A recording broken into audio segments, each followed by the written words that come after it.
Salut à tous, ici Michael, j'espère que vous allez bien. On se retrouve aujourd'hui pour la suite de la formation consacrée au logiciel Blender. Alors tout d'abord, je tiens un petit peu à m'excuser, j'ai été un petit peu absent sur YouTube cette semaine. Je vais essayer de reprendre le rythme de vidéo à peu près tous les 3 jours comme on faisait avant. J'ai été beaucoup pris par mon nouveau boulot, mais je vais essayer petit à petit de m'y remettre et de reprendre également les lives dès mardi prochain, donc j'espère que vous serez présents. Alors aujourd'hui, on va voir quoi? On va voir les mesures des objets. Donc ça, c'est quelque chose qui est très important, notamment si vous voulez respecter les échelles réelles et si vous voulez exporter vos objets qu'on verra dans la vidéo suivante. Donc, si je sélectionne ma table qu'on a réalisée lors de la vidéo précédente, vous voyez que j'ai quelque chose qui s'appelle Dimensions et qui m'indique les dimensions de mon objet. Donc, on les a modélisées à l'échelle en termes de ratio de largeur, hauteur, profondeur, mais une table de 4 mètres de long, c'est peut-être un petit peu beaucoup. Donc, imaginons que là, moi, je veux avoir 2 mètres. Donc déjà, sachez qu'il existe des outils de mesure présents dans Blender. Donc ça va me permettre un petit peu d'introduire cette fonctionnalité-là, qui est assez intéressante et qui est pas trop utilisée par la plupart des gens. Donc si je passe par exemple en vue de face avec la touche 1 du pavé numérique, comme ceci, je peux aller à gauche et cliquer ici, sur le petit outil Mesure. Donc si je laisse un petit clic dessus, je peux cliquer, laisser enfoncer et mesurer facilement une partie de mon objet. Donc un clic, je laisse enfoncer, je lâche, ça permet de faire une mesure. Donc ces mesures, elles vont rester visibles, pas lors du rendu, mais lors de la vue 3D. Donc ça peut être très pratique si on veut mesurer certains objets. Elles sont visibles uniquement dans le mode mesure. Dès que je vais repasser dans un autre mode de sélection, par exemple, elles vont disparaître, mais si je retourne, elles seront à nouveau présentes. Donc ça permet de pas vraiment charger la vue 3D avec plein de cotes, plein de mesures partout, mais vous pouvez vérifier certaines choses comme ça. Vous avez également possibilité de faire des mesures d'angle. Donc comment faire une mesure d'angle? Ben là, j'ai une mesure par exemple ici. Je passe en vue de face avec 1. Je vais un petit peu me déplacer dans ma vue 3D pour me centrer sur cette mesure-là. Comment je fais maintenant pour mesurer l'angle de ce tracé? Ben tout simplement, si je mets mon curseur le long de mes pointillés, qui indique bien la cote, la mesure que l'on vient de faire, mon curseur va changer de forme. Je passe d'une flèche à une petite croix. Ça m'indique que je peux sélectionner un point, le prendre, le glisser, et j'ai donc une mesure qui s'affiche. Donc là, on est à 106 degrés. Donc quelque chose qui est également très important, que vous pouvez paramétrer dans Blender, c'est ces unités de mesure. Parce que nous, là, on est en France, donc on est en mètres et en degrés, mais tout ça, vous pouvez le paramétrer. Alors où est-ce que ça se change? C'est dans le Scene Properties. Vous avez quelque chose qui s'appelle Units, donc les unités. Et là, vous avez déjà le système utiliser d'unités. Donc nous on a un système métrique, mais vous pouvez utiliser le système impérial si vous avez des contraintes particulières ou si vous préférez utiliser ça en fonction de votre pays.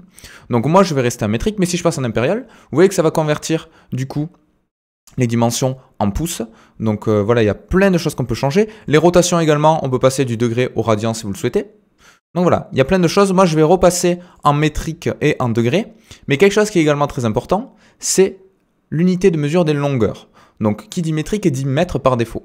Mais si vous cliquez dessus, vous pouvez diminuer cette échelle. Donc, vous pouvez travailler en centimètres, en millimètres, en micromètres. Donc, tout dépend. Donc, ça, c'est vraiment une réflexion qu'il faut avoir en amont lorsque vous allez réaliser votre scène. Tout dépend le type de projet sur lequel vous travaillez. Si vous travaillez sur un projet architectural d'intérieur, on va dire, je vous conseille de passer en centimètres. Pourquoi? Parce que tout simplement, quand vous allez trouver des plans sur Internet ou autres, on est beaucoup plus précis en travaillant en centimètres plutôt qu'en mètres. Donc, c'est une habitude à prendre, mais on sait, par exemple, rapidement que 300 cm, ça fait 3 mètres. Donc, en termes de conversion, c'est pas très difficile.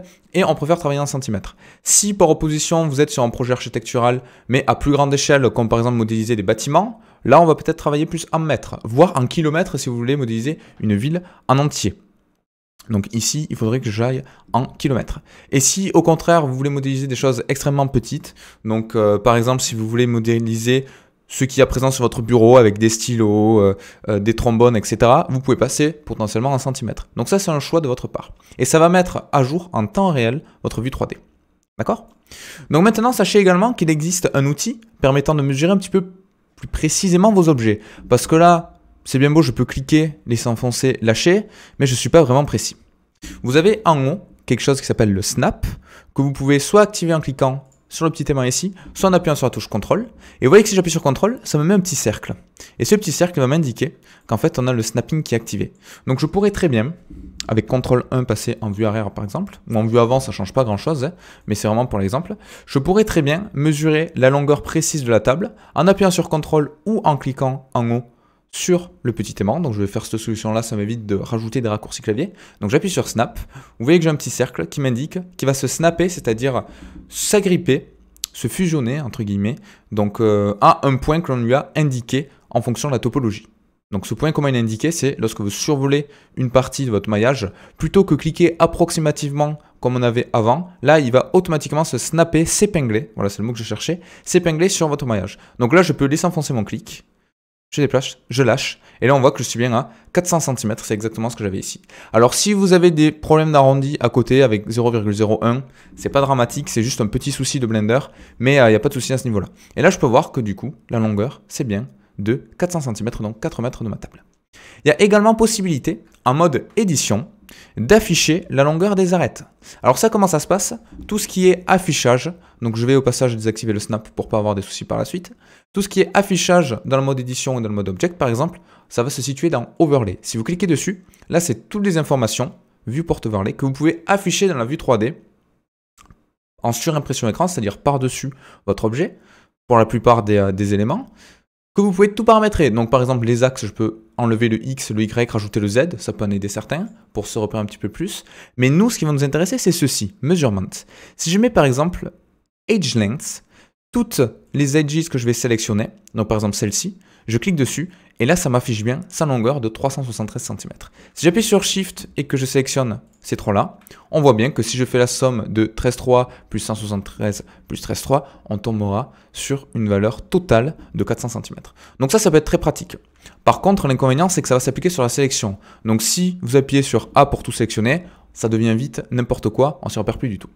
Vous avez également possibilité de sélectionner une face, auquel cas il va vous mettre les cotes sur toutes les arêtes jointes à cette face-là, qui la compose.